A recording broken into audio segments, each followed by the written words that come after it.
એગ્રીવન company કૃષક 2i drone લાવી છે, જે એક દિવસની અંદર 25 થી 30 એકરની અંદર દવાનો છંટકાવ કરી આપે છે.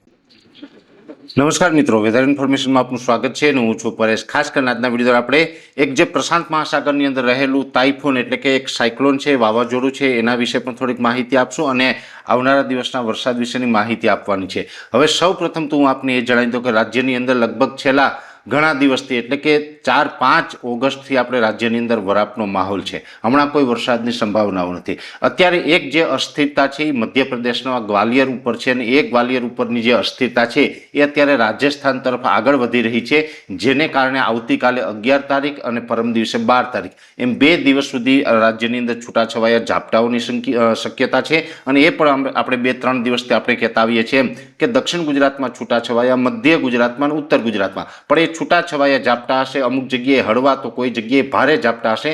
બાકી કોઈ સારો વરસાદ કે સાર્વત્રિક વરસાદની સંભાવનાઓ નથી. હવે આ જે વરસાદની સંભાવનાઓ નથી એની પાછળનું કારણ છે કે સામાન્ય રીતે જોવા જઈએ તો આ વર્ષે એક તો અલ નીનોનું વર્ષ છે અને અલ નીનો એટલે કે જે પ્રશાંત મહાસાગર છે એનું તાપમાન ઊંચું જાય એટલે આપણે એને અલ નીનો કહેવામાં આવે છે. અને પ્રશાંત મહાસાગરનું તાપમાન ઊંચું હોય તો વારંવાર ત્યાં સાયક્લોનો પણ બનતા હોય. એવી રીતે અત્યારે એક ટાઇફૂન નામનું ત્યાં એક તોફાન બનેલું છે.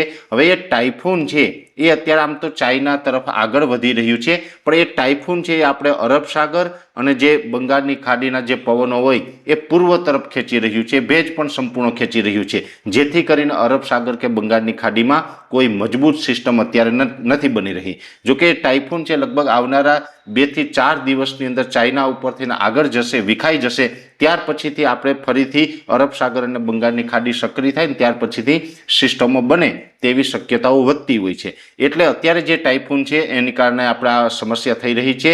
જુલાઈ મહિનામાં પણ આ જ રીતે થયું હતું. જુલાઈ મહિનામાં જે વચ્ચે એક ગેપ આવ્યો હતો એ પણ પ્રશાંત મહાસાગરના ટાઇફૂનને કારણે આપણે જોવા મળ્યો હતો.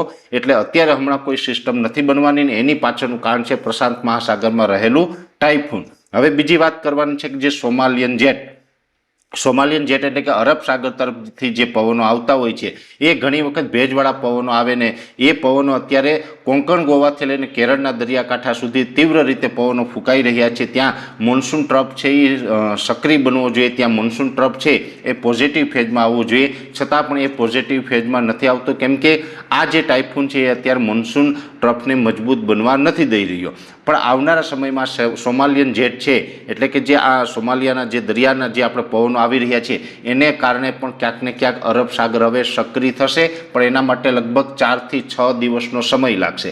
એટલે 4 કે 6 દિવસ પછી અરબ સાગર અને બંગાળની ખાડી છે એ ધીમે ધીમે સક્રિય થશે ને ત્યાર પછી સિસ્ટમ છે એ બની શકે છે. અને સિસ્ટમ બનશે તો પણ આપણે ઓગસ્ટના એન્ડમાં છેલ્લા અઠવાડિયાની અંદર, ઓગસ્ટના છેલ્લા દિવસોની અંદર વરસાદનો લાભ મળી શકે. ત્યાં સુધી વરસાદનો લાભ ન મળી શકે. એટલે ખાસ કરીને અત્યારે જોવા જઈએ તો જે ઝાપટાઓ ને એમાં પણ છૂટાછવાયા સામાન્ય અને અમુક જગ્યાએ ભારે ઝાપટા એનાથી વિશેષ અપેક્ષા રાખી શકાય એવું નથી. પણ હા એક ચોક્કસથી છે કે જે રીતે જુલાઈના એન્ડમાં જે આઈઓડી એટલે કે ઇન્ડિયન ઓશન ડિપોલ પોઝિટિવ થયો હતો એ અત્યારે વધુ સ્ટ્રોંગ બની રહ્યો છે અને એ સ્ટ્રોંગ બની રહ્યો છે એટલે આપણે ઓગસ્ટ એન્ડ અને સપ્ટેમ્બર મહિનો છે એ ખૂબ સારા રહે તેવી શક્યતાઓ છે. એટલે ચિંતાનું આમ કારણ નથી. અત્યારે ચોક્કસથી આપણે બધાને તકલીફ પડી રહી છે.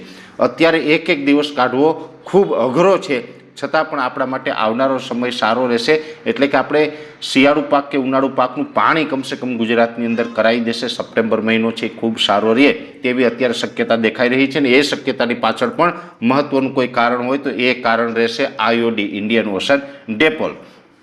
પણ અત્યારે આઈઓડી પોઝિટિવ ફેઝમાં આવે છતાં પણ જો આપણે સિસ્ટમ ન બનતી હોય એની પાછળનું કારણ છે કે જે પ્રશાંત મહાસાગરનું ટાઇફૂન છે એ અત્યારે અરબ સાગર અને બંગાળની ખાડીનો સંપૂર્ણ ભેજ છે એના તરફ આકર્ષિત કરી રહ્યું છે. એટલે આ ટાઇફૂન આગળ વધી જાય ત્યાર પછીથી આપણે વરસાદની આશા રાખી શકાય એવું છે. એટલે ટૂંકમાં જણાવવાનું હતું. આમ તો આપણે બધા મિત્રોને ખ્યાલ છે કે આપણે 11-12 તારીખમાં છૂટાછવાયા ઝાપટાની જ આગાહી કરેલી છે, પણ ત્યાં સુધી આપણે કોઈ હમણાં વરસાદની શક્યતાઓ નથી. એની પાછળનું કારણ છે પ્રશાંત મહાસાગરનું ટાઇફૂન. એટલે ટાઇફૂન અને વરસાદ વિશેની ટૂંકી માહિતી આપવાની હતી, એ માહિતી આપવાનો પ્રયાસ કર્યો છે. વિશેષ માહિતી છે નેક્સ્ટ વિડીયોમાં આપવામાં આવશે. અત્યારે આ વિડીયોની અંદર એટલું જ. અંતમાં દરેક મિત્રોને વિનંતી રહેશે કે વિડીયોને લાઈક આપીને દરેક ગ્રુપમાં શેર કરી દેવો. જો તમે અમને યુટ્યુબ ઉપર જોઈ રહ્યા હોય તો ચેનલને સબસ્ક્રાઈબ કરજો, સાથે ફેસબુક તથા ઇન્સ્ટાગ્રામ આઈડીને ફોલો કરજો.